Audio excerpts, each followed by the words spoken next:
এই চুপ করে বসেন, আপনি চুপ করে বসেন। আপনাকে মুখ খুলতে বলেছি।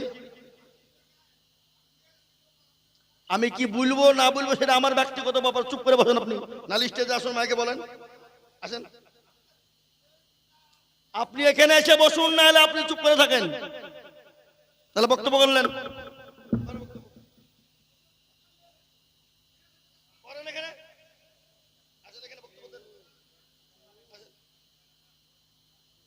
আমি কি বলবো না বলবো সেটা আপনার কাছে শুনতে হবে আমাকে। আপনি এখানে আসেন, বক্তব্য স্টেজে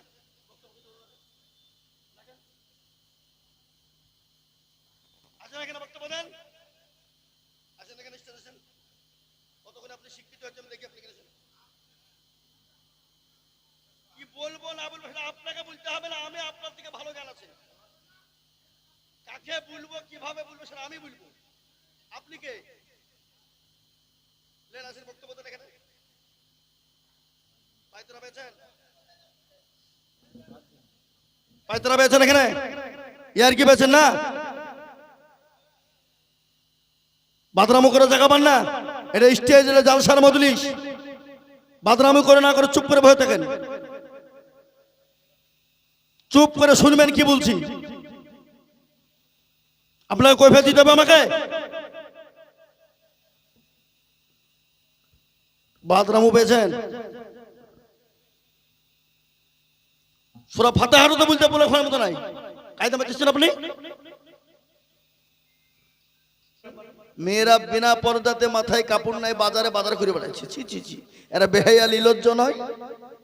যে নারীরা রাস্তাঘাটে মাথায় কাপড় নাই, বুঝতে হবে সে মেয়েদের লজ্জা শরম নাই। কি? যে মেয়েরা রাস্তাঘাটে মাথায় কাপড় নাই, বুঝতে হবে সে মেয়েদের লজ্জা শরম নাই। যে মেয়েরা বাজার ঘাটে শরীর দেখায়, যে মেয়েরা বাজার ঘাটে বডিও দেখায়, লজ্জা না থাকিলে কি আর লজ্জা দেওয়া যায়? যে মেয়েরা রাস্তাঘাটে মাথায় কাপড় নাই, বুঝতে হবে সেই মেয়েদের লজ্জা শরম নাই। যে মেয়েরা ঠোঁটে মুখে লিপস্টিক লাগায়, যে মেয়েরা ঠোঁটে মুখে রঙ লাগায়, লজ্জা না থাকিলে কি আর লজ্জা দেওয়া যায়? যে মেয়েরা রাস্তাঘাটে মাথায় কাপড় নাই, বুঝতে হবে সেই মেয়েদের লজ্জা শরম নাই। কি ঠিক আছে না বেটি? জোরে বলুন। আমাদের দেশে এটা ঘটে না? ঘটে না? ঘটে। এ মজলিস বড় গুরুত্বপূর্ণ মজলিস, গুরুত্বপূর্ণ। এই চুপ করে বসেন, আপনি চুপ করে বসেন। আপনাকে মুখ খুলতে বলেছি। আমি কি বলবো না বলবো সেটা আমার ব্যক্তিগত ব্যাপার। চুপ করে বসেন আপনি, নাহলে স্টেজে আসুন, মাইকে বলেন। আসেন, আপনি এখানে এসে বসুন, না হলে আপনি চুপ করে থাকেন। তাহলে বক্তব্য করলেন এখানে। আসেন, এখানে বক্তব্য দেন। আমি কি বলবো না বলবো সেটা আপনার কাছে শুনতে হবে আমাকে। আপনি এখানে আসেন, বক্তব্য স্টেজে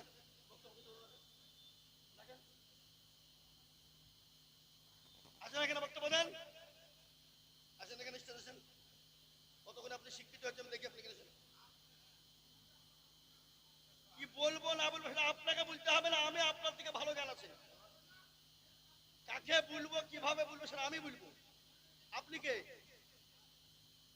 লেন, আসেন, বক্তব্য দেন এখানে। পায়তরা পেয়েছেন?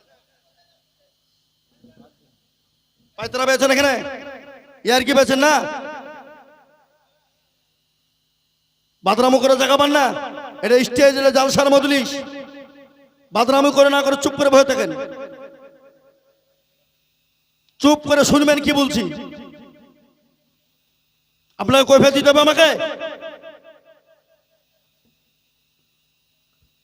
বাদরামো পেয়েছেন? সূরা ফাতিহা তো বলতে বলে ওখানে মতো নাই। কায়দা মারতেছেন আপনি।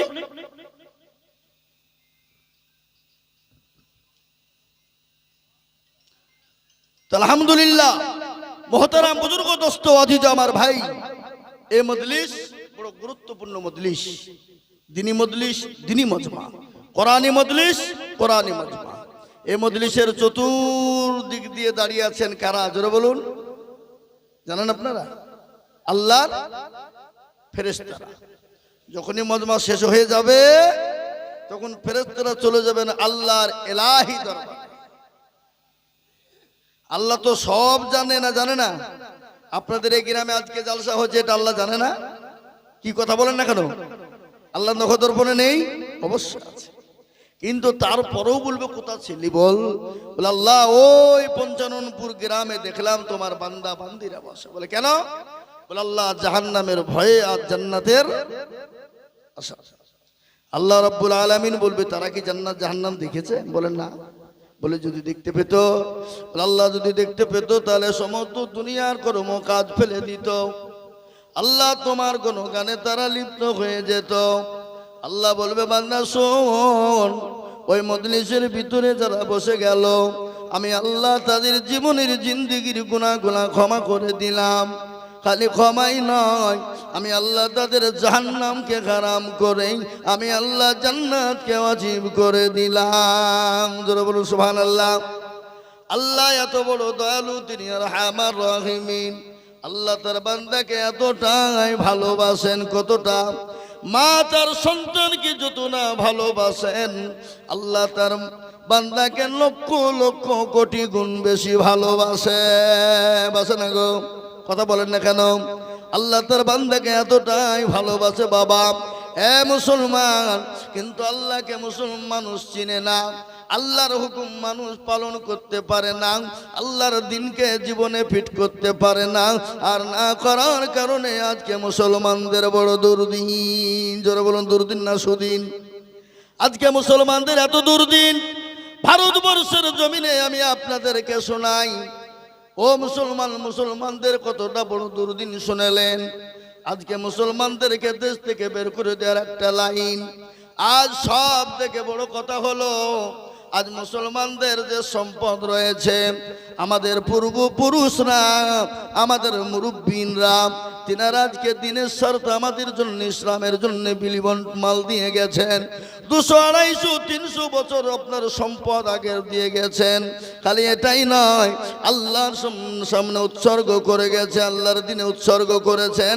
এমনকি ইসলামের জন্য মসজিদ, মাদ্রাসা, মারকাজ, খানকা, ফিরত জমিনের জন্য, ইসলামের জন্য যারা দিয়ে গেছে, আজকে সেটা কেড়ে নিয়ে মুসলমানদেরকে পঙ্গু বানানোর একটা চিন্তা চলছে। জানেন তো আপনারা? গোটা ভারতবর্ষ উত্তল শুরু হয়েছে। এ ওয়াকফ সম্পত্তিকে নিয়ে আজকে তোলপাড় শুরু হয়েছে বাবা। আজ আমি আপনাদেরকে বলে যাই, মুসলমানদের ওয়াকফ সম্পত্তি যদি খোদা না খাস্তা নিয়ে নেয়, তাহলে মুসলমানদের জন্য মসজিদ, আপনার মাদ্রাসা, মারকাজ, খানকা, এমনকি কবরস্থান এবং ঈদগাহ পর্যন্ত থাকবে না। এ মুসলমান, আপনারা জানেন এ ওয়াকফ সম্পত্তি যদি আজকে তারা নিয়ে নেয়, আপনার বাপ যদি মারা যায়, আপনি কবরে যা আপনি মাটি দিতে পারবেন না, কবর আপনি খুঁড়তে পারবেন না, মসজিদে আযান দিতে পারবেন না, আপনার মাদ্রাসা বন্ধ করে দিবে। ও মুসলমান, আজ আমি আপনাদেরকে এটা বলতে চাই, দরদি ওই আমাদের দেশের মোদী সরকার, নরেন্দ্র মোদীজি, আজ ওই আপনারা চাইছে মুসলমানদের সম্পদকে কেড়ে নিয়ে মুসলমানদেরকে পঙ্গু কি করে বানানো যায়, মুসলমানদেরকে কি করে দুনিয়াতে, ভারত থেকে শেষ করা যায়, এই একটা চক্রান্ত তারা বের করেছে। কিন্তু এই যতই চক্রান্ত করুক, যতই কায়দা কৌশল করুক, ভারতবর্ষ থেকে মুসলমানদের সম্পদ কেড়ে নিতে পারবে না। বলুন ইনশাআল্লাহ। চিল্লিয়ে বলুন ইনশাআল্লাহ। পারবে না। ভারতবর্ষের জমিনে মুসলমানরা জেগে উঠেছে, তোলপাড় শুরু হয়ে গেছে গোটা ভারতের মাটিতে।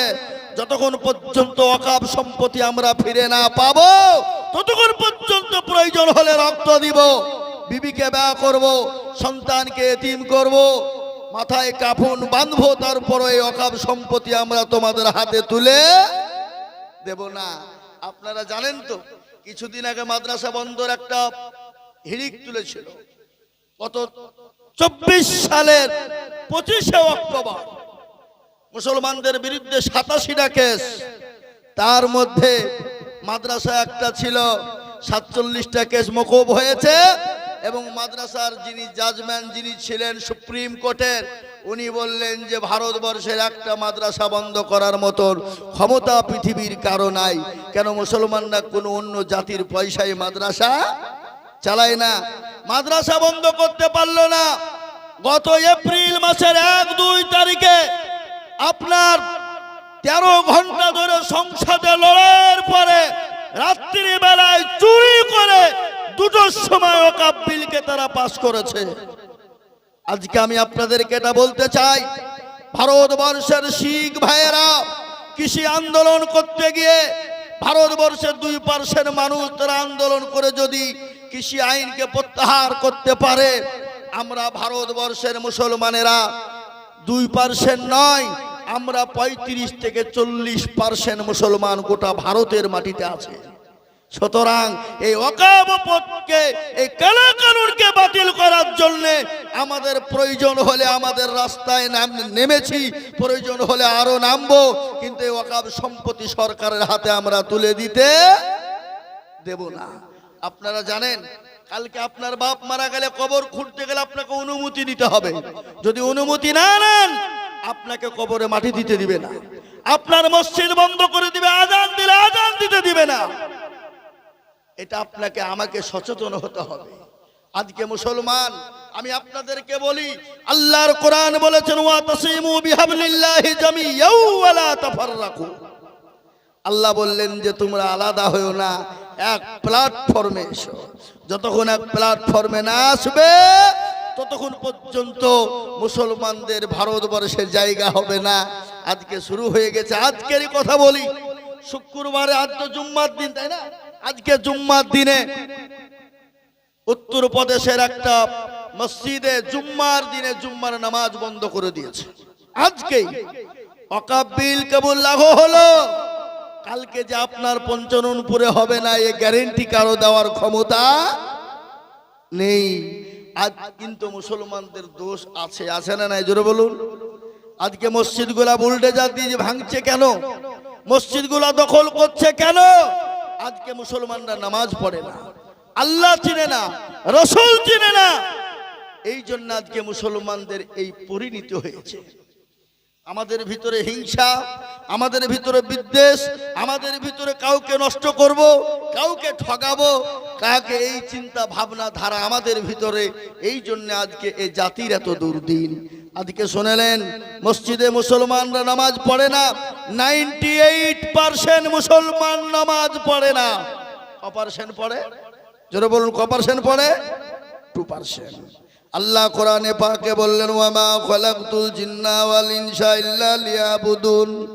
আল্লাহ বলে বান্দা আমি জিন এবং ইনসানকে তৈরি করলাম আমার ইবাদত করবা, বন্দেগী করবা, আমার আইন, আমার কানুন, আমার বিধানের উপর চলবা। কিন্তু সেই মুসলমান আল্লাহ তার দিনকে মানে না। এ মুসলমান দরদি, কান করে শুনবেন, আল্লাহু আকবার। আল্লাহ রাব্বুল আলামিন যে উদ্দেশ্যে আমাদের বানালেন, সে উদ্দেশ্য আজকে মুসলমানদের ভিতরে নেই। আজকে মুসলমানরা 98% মুসলমান নামাজ পড়ে না, 2% মুসলমান নামাজ পড়ে। কিন্তু মসজিদে 15 বছর 20 বছর ধরে নামাজ পড়ে, দাড়ি পেকে গেছে, চুল পেকে গেছে, চোখে নরম হয়ে গেছে। কিন্তু তাকে যদি বলা হয় চাচা আপনাকে এত জানেন বলে জানি না, দুরূদ শরীফ জানেন বলে জানি না, দোয়া কুনুত জানে না, দোয়া মাসুরা জানে না, দোয়া সানা জানে না, ইন্না তাইনা কুল, দেখা যায় তার মধ্যে 20টা ভুল আছে না নাই? কথা বলেন না কেন? আছে না নাই? তার মধ্যে 20টা ভুল। আবার কাউকে জিজ্ঞাসাও করে বলে না যে হুজুর একটু নামাজটা ঠিক করে দিলে হতো না? ইমাম সাহেবদেরকে বলে না কেন? যদি ইমাম সাহেবের কাছে বসে আর ইমাম সাহেব যদি ভুল ধরে ফেলে, তাহলে মুরলি আর মাতাব্বরি, কথা বলেন, মুরলি আর মাতাব্বরি চলবে না। কেন? আলেমের কাছে বসলে মাথা হ্যাট হয়ে যাবে, নিচু হয়ে যাবে। বুঝতে পেরেছেন না? পারেননি? এ বাবা, আর আমাদের দেশের আলেমরা এরাও কিন্তু কোনোদিন কাউকে, কোনোদিন কোনো মুসল্লিকে আমরা বলি না যে হুজুর, চাচা, ওগো দাদু একটু বসেন, আপনাকে নামাজটা ঠিক করে দিই, কোরআনটা ঠিক করে দিই, সূরাগুলা ঠিক করে দিই। জীবনেও বলে না। তার কারণ আছে না নাই? কারণ বলছে মৌলভী সাহেব বলছে তোদের ভাগ্য ভালো, আমরা অজু করিয়ে নামাজ পড়াই, বেশি কায়দা করলে বিনা অজুতে নামাজ চালিয়ে দিব, দেখবি মজা। কেন? আমাদের দেশের মসজিদের ইমাম সাহেবদের বেতন কত? 5,000, 6,000, হাইস্ট 7,000। এই গত 4 দিন আগে আমি জালসা ছিলাম দক্ষিণ দিনাজপুর বালুঘাটে। তো আমি একজনকে জিজ্ঞাসা করছি, হুজুর এখানে ইমামতি করেন কতদিন? বলে 12 বছর। বেতন? বলে হুজুর বেতন তো মসজিদ থেকে দেয় না, ওই মমতা খালা 3,000 টাকা দেয়, ওইটি চলে। ওই মসজিদের ইমামের পিছনে নামাজ হবে? কথা বলেন না কেন? কথা বলেন হবে? কোনদিন হতে পারে না। আজকে মুসলমান নামাজ পড়েছে মৌলভী সাহেব আলহামদুলিল্লাহ রাব্বিল আলামিন আর রহমানির রহিম মালিকি ইয়াউমিদ্দিন। আল্লাহ, মাস তো শেষ হয়ে গেল, 5,000 টাকা বেতন, ছেলের স্কুলের ফিজ দিব না, কি স্কুল বেতন দিব? গায়রিল মাগদুবি আলাইহিম ওয়ালাদ-দাল্লিন। ফেরেশতা বলে কি নামাজ রে? আল্লাহ রাব্বুল আলামিন বললেন না, ইমামকেও পাঠাবো, মুসল্লিদেরকেও পাঠাবো। এ মুসলমান, আজকে মুসলমান নামাজ পড়ে না, কোরআন পড়ে না। আজকে নামাজ পড়তে জানে না, কোরআন পড়তে জানে না। আজ আমি আপনাদেরকে শুনিয়ে দিই, এ মুসলমান, মুসলমানদের কোরআন শিক্ষা করা হলো ফরজ। আল্লাহ কোরআনে পাকের মধ্যে বলেছে কোরআন শিক্ষা করা হলো ফরজ, কিন্তু সেই মুসলমান কোরআন পড়ে না, সে মুসলমান কোরআন পড়তে জানে না। জানে গো, কোরআন পড়তে পারে। আজ আমরা কোরআন শিখি না, কোরআন পড়ার চেষ্টাও করি না। আজ আমি আপনাদেরকে শোনাই, ছেলেকে স্কুলে শেখানোর জন্য প্রাইভেটের মাস্টার দেয়, মাস্টার পড়ানোর জন্য প্রাইভেটের মাস্টার খোঁজে, ইংলিশের মাস্টার, অঙ্কের মাস্টার, বাংলার মাস্টার। বলে স্যার আমার ছেলেকে ইংলিশ শেখানোর জন্য যত টাকা লাগে দিব, কিন্তু আমার ছেলে মেয়েকে কোরআন শেখানোর জন্য যত টাকা লাগবে একজন আমরা মুখেও কোনোদিন বলি না। মুসলমান, আমরা তো সেই মুসলমান, কোন মুসলমান তেলের গাড়ি তেলে চলে, হাওয়ার গাড়ি হাওয়ায় চলে, বিনা তেলে চালায় গাড়ি নবী সুলাইমান। আমরা তো সেই মুসলমান। এ মুসলমান দরদি আমার ভাইরা, আল্লাহওয়ালারা, নামাজ কত বড় সম্পদ আপনারা শুনলেন। আল্লাহ রাব্বুল আলামিন কোরআনে পাকের মধ্যে বলেছে মানুষের সঙ্গে মুমিনের সঙ্গে কাফেরের পার্থক্য, সেটা হলো নামাজ। কাফেরের সঙ্গে মুমিনের পার্থক্য কিসে? জোরে বলুন। নামাজ।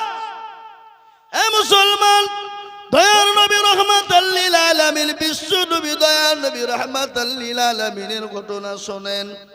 প্যারা নবী যেদিন দুনিয়া থেকে বিদায় হয়ে যাবে, প্রচন্ড মাথায় যন্ত্রণা, প্রচন্ড বুকে ব্যথা। নবী সাল্লাল্লাহু আলাইহি ওয়াসাল্লাম আল্লাহর নবী মা আয়েশা রাদিয়াল্লাহু তাআলা আনহার উপর মাথা দিয়ে শোয়া। নবী বলেন, আয়েশা এটা কোন টাইম, তুমি একটু বলবা? আয়েশা বলেন, নবী গো, ইয়া রাসূলুল্লাহ, এটা হলো আসরের টাইম, এটা হলো আসরের টাইম। নবী বলেন, আয়েশা আমার মাথাটা একটু উঁচু করে দাও। মসজিদে নববীর দিকে উঁচু করা হলো। আল্লাহর নবী দৃশ্যখানা তিনি দেখলেন, দেখার পরে বলে, আয়েশা আমার মাথাটা তুমি নিচু করে দাও। বিশ্ব নবীর মাথাটা নিচু করা হলো। দয়াল নবীর চোখ দিয়ে ঝরঝর করে পানি ঝরে যায়। আল্লাহর নবী বলে, বিবি আয়েশা বলেন, ও আয়েশা তুমি শোনো, আমার চোখে পানি ঝরে, তুমি দেখো। বলে, খাও। বলে, কেন ঝরে তুমি জানো? বলে, নবী গো, চোখে কেন পানি একটু দয়া করে বলবে। আল্লাহর নবী বলেন, আয়েশা আমার চোখে পানি কেন তুমি জানো? বলে, কেন? বলে, নবী গো, আপনার চোখের পানি একটু দয়া করে মেহেরবানি করে বলবেন। নবী বলেন, আয়েশা এ পানিটা আমার চোখের পানি, সুখের পানি, আনন্দের পানি রে আয়েশা। বলে নবী গো, চোখের পানি আবার কোনদিন আনন্দ হয় নাকি গো রাসূল? আল্লাহর নবী বলেন আয়েশা, তুমি জানো এই নামাজ কায়েমের জন্য আমি নবী তাইফের ময়দানে রক্ত দিয়েছি, উহুদের প্রান্তে মার খেয়েছি, বদরের প্রান্তে মার খেয়েছি, এমনকি নিজের জন্মভূমি ত্যাগ করে মক্কা ছেড়ে মদিনার পথে চলে গেছি। এ বাবা, আল্লাহর নবী মক্কা ছেড়ে মদিনায় গিয়েছে না যায় নাই? জোরে বলুন। এ মুসলমান দরদি আমার ভাইয়েরা, একটা কথা আছে না, আজ নবী গো আমার বানায়া বাজার, হিজরত করিয়া চলেন মদিনায়। আজ নবী গো আমার গড়ায়া বাজার, শুয়ে আছে সোনার মদিনায়। আব্দুল্লাহর পৃষ্ঠ হতে মায়া মিলন সেকেমেতে জন্ম নিলেন নবী মক্কাতে। আজ নবী গো আমার বানায়া বাজার, হিজরত করিয়া চলেন মদিনায়। আজ নবী গো আমার গড়ায়া বাজার, হিজরত করিয়া চলেন মদিনায়। নবী বলে হযরত আলী আছে বিছানা খালি, নবী বলে হযরত আলী আছে বিছানা খালি, আমার বিছানায় শুয়ে যাও। আজ নবী গো আমার বানায়া বাজার, শুয়ে আছে সোনার মদিনায়। ওই নবীর নামে দুরূদ পড়িলে, ওই নবীর নামে দুরূদ পড়িলে আবিয়া দুজুকুনি ভেজায়। আজ নবী গো আমার গড়ায়া বাজার, হিজরত করিয়া চলেন মদিনায়। আজ নবী গো আমার বানায়া বাজার, শুয়ে আছে সোনার মদিনায়। এ মুসলমান দরদি আল্লাহ ওয়ালারা, দিনওয়ালারা, আজকে দিন পেয়েছি, ইসলাম পেয়েছি, কোরআন পেয়েছি রে বাবা। আজকে মসজিদ পেয়েছি, মাদ্রাসা পেয়েছি, মক্তব পেয়েছি, মারকাজ পেয়েছি, খানকা পেয়েছি, আর দাড়ি টুপি রাখার সুযোগ পেয়েছি বাবা। এই দিনের জন্য নবী মার খেয়েছেন, সাহাবারা নিজের বিবিদেরকে বিয়ে করে দিয়েছেন, সন্তানদেরকে এতিম করে দিয়েছেন। খালি এই নয়, তাদের সন্তান পর্যন্ত এতিম করে দিয়ে দিনের জন্য চলে গেছে। এ মুসলমান দরদি আল্লাহ নবী, দয়ার নবী, বিশ্ব নবী একদিন বললেন, কে আছো তোমরা? দিনকে বাঁচাবা, ইসলামকে বাঁচাবা, কোরআনকে বাঁচাবা, তোমাদের মাঝে নাকি নবী থাকবে না নাকি বলো? সমস্ত সাহাবারা বললেন, ইয়া রাসূলুল্লাহ, নবী গো আপনি বলুন, বলুন কি করতে হবে? আল্লাহ নবী বলেন, সাহাবারা দিনকে বাঁচানোর জন্য, ইসলামকে টিকিয়ে রাখার জন্য তোমাদেরকে ইসলামের জন্য সহযোগিতার হাত বাড়িয়ে দিতে হবে, মাল দিতে হবে, তোমাদেরকে জীবন দিতে হবে।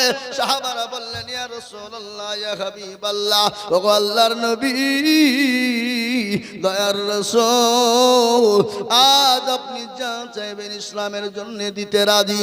সমস্ত সাহাবারা একে একে একে নবীর দরবারে জমা হয়ে গেলেন। মহিলারা পর্যন্ত গলার হার, নাকের ফুল, কানের দুল, হাতের বালা পর্যন্ত দিয়ে দিলেন। আল্লাহর নবীর দরবারে একজন বাচ্চা মেয়েকে, ছেলেকে নিয়ে আলেন, 2 বছরের বাচ্চা। আনার পরে বললেন, নবী গো, ইয়া রাসূলুল্লাহ, আপনি যখন যাদের জন্য ডাক দিলেন গো নবী, খোদার কসম করে বলি, আপনার পায়ের তলে আমার জীবনটা চলে যাক। নবী গো, আমি বাড়িতে চলে গেলাম, বাড়িতে যাওয়ার পরে দেখলাম কোনো জিনিস দেবার মতো নাই, পানি পর্যন্ত নাই। ইয়া রাসূলুল্লাহ, আমি আমার 2 বছরের কলিজার সন্তানকে নিয়ে এলাম। ওগো দয়ার নবী, মায়ার নবী, আপনি আমার কলিজার সন্তানটাকে আপনি নিয়ে যান। নবী বলেন, পাগলি রে, এই 2 বছরের বাচ্চা নিয়ে গিয়ে কি করব বল? এ লড়াই করতে পারবে না, জিহাদ করতে পারবে না, তরবারি ধরতে পারবে না। বলে নবী গো, ওই কাফের বেঈমানরা যখন আপনাকে আক্রমণ করার চেষ্টা করবে গো নবী, দয়া করে কলিজার সন্তানটাকে আপনি ঢাল স্বরূপ ব্যবহার করবেন। জোরে বলুন সুবহানাল্লাহ। কে দয়ার নবী, মায়ার নবী, নবীকে সাহাবা এবং সাহাবীরা জীবনের থেকে বেশি ভালোবাসতেন। হাদিসের মধ্যে এসেছে, আল্লাহ নবী বলেছেন, লা ইউমিনু আহাদুকুম হাত্তা আকুনা আহাব্বা ইলাইহি মিন ওয়ালিদিহি ওয়া ওয়ালাদিহি ওয়ান নাসি আজমাইন। আল্লাহর নবী বললেন, ওই ব্যক্তি প্রকৃতিক মুমিন হতে পারে না ততক্ষণ পর্যন্ত মুমিন হবে না। কতক্ষণ পর্যন্ত মুমিন হবে না? যতক্ষণ পর্যন্ত নিজের জীবনের থেকে, নিজের বিবি বাচ্চা, ছেলে মেয়ে, সন্তান আদি মাল পাতির থেকে আল্লাহ তার রাসূলকে বেশি না ভালোবাসবে, ততক্ষণ পর্যন্ত সে প্রকৃতিক মুমিন হবে না। তাই আমি আপনাদেরকে বলবো, বাপ লম্বা চৌড়া বায়ান নয়, আল্লাহ এবং আল্লাহ রসুলকে কারা ভালোবাসেন, ইনশাআল্লাহ আল্লাহ এবং আল্লাহ রসুলকে কারা ভালোবাসেন, একটু আল্লাহ দরবারে 2 হাত উঁচু করে আল্লাহকে দেখিয়ে দেব। আমি একবার তাকবীর দিব, তাকবীর দেওয়ার সঙ্গে সঙ্গে 2 হাত আল্লাহকে দেখিয়ে দিব। একবার জোরে সরে বলি না রে তাকবীর। তুলুন হাত, তুলুন হাত। আমার অনেকেই তুলেনি, ওরা মনে মনে করছে দেখো মৌলবী হাত তুলতে বলেছে মানে এবার কায়দা করবে। এ বাবা শুনেলেন ভালো করে, যারা হাত তুললো তারা জিতলো, আর যারা তুললো না কি হয়ে গেল? কি হলো? কি হলো জোরে বলুন? হেরে গেল। এ মুসলমান, ওরা মনে মনে করছে কেউ দেখতে পাবে না, কিন্তু যেটা কেউ দেখে না সেটা দেখে কে? জোরে বলুন না। যেটা কেউ জানে না সেটা জানে কে? যেটা কেউ বুঝে না সেটা বুঝে কে? সবাই বলে আমি ভালো, আমি জানি কি আমার মনের গোপন খবর জানে আল্লাহজি। আলোতে আধারে নির্জনেতে কথা কি করেছ তুমি সব জানেছে, তাহারি চোখে থেকেও যাবে না ফাঁকি, আমি জানি কি। এ মুসলমান, সকলকে ফাঁকি দেওয়া যাবে, আমার আল্লাহকে ফাঁকি দেওয়া যাবে না। সকলের সঙ্গে চালাকি চলবে, আমার আল্লাহর সঙ্গে চালাকি চলবে না। মুসলমান গো, এটা হলো কোরআনী মাদ্রাসা, কোরআন শিক্ষার মাদ্রাসা। আল্লাহর নবী বললেন, খায়রুকুম মান তাআল্লামাল কুরআনা ওয়া আল্লামাহু। যারা কোরআন শিখে অপরকে শিক্ষা দেয় তারা হলো পৃথিবীর উত্তম ব্যক্তি। আজ কোরআনকে নিয়ে গোটা ওয়ার্ল্ডের মাটিতে চাইছে কোরআনকে মিটিয়ে দাও। কোরআন তো যাবে না, কোরআনকে শেষ করে দিতে হবে, কোরআনকে মিটিয়ে দিতে হবে। কিন্তু কোরআনকে কি মিটানো যাবে? জোরে বলুন যাবে? কোরআনের মালিককে আটু চিল্লিয়ে কন্যাকে? কোরআনের মালিক বলেন আল্লাহ। আল্লাহ নিজেই বললেন, ইন্না নাহনু নাযালনা যিকরা ওয়া ইন্না লাহু লাহাফিজুন। আল্লাহ বলেন কোরআনের মালিক আমি আল্লাহ, এ কোরআনের দায়িত্ব আমার আল্লাহ, আমি আল্লাহ।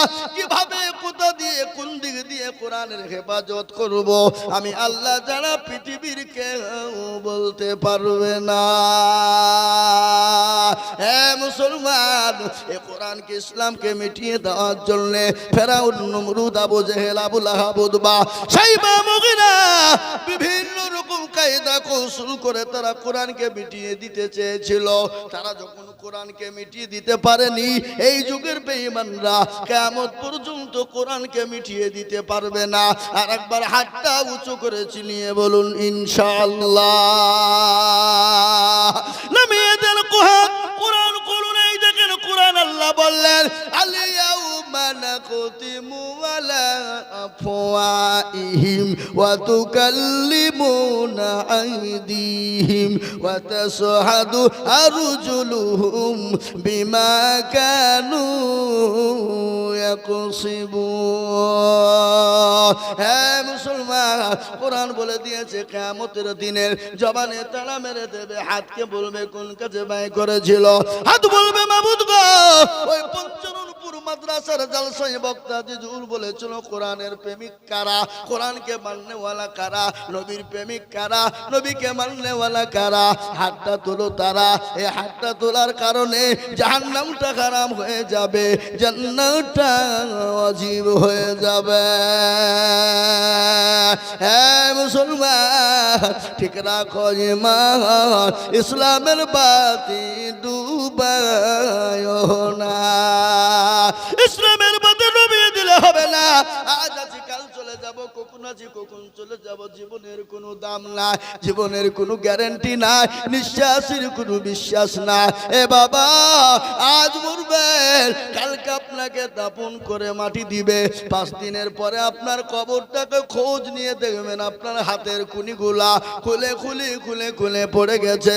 10 দিনের পরে মাত্র চুল গালা খুলে যাবে, 15 দিন পরে পেটটা ফুলে যাবে, 20 দিন পরে পেটটা ফেটে যাবে, 25 দিন পরে আপনার সমস্ত শরীরের মাংসগুলাকে শেষ করে দিবে। থাকবে খালি আপনার বাত, থাকবে বাত, শরীরের মাংস থাকবে না, কিন্তু কবরে বাস পচবে না। কেন অহংকার করবা? কিসের অহংকার, কিসের গৌরব, কিসের তাকাব্বুর তোমার ভিতরে? আল্লাহ কোরআনে বলে দিয়েছেন ইন্নাল্লাহা লা ইউহিব্বু মান কানা মুখতালান ফাখুরা।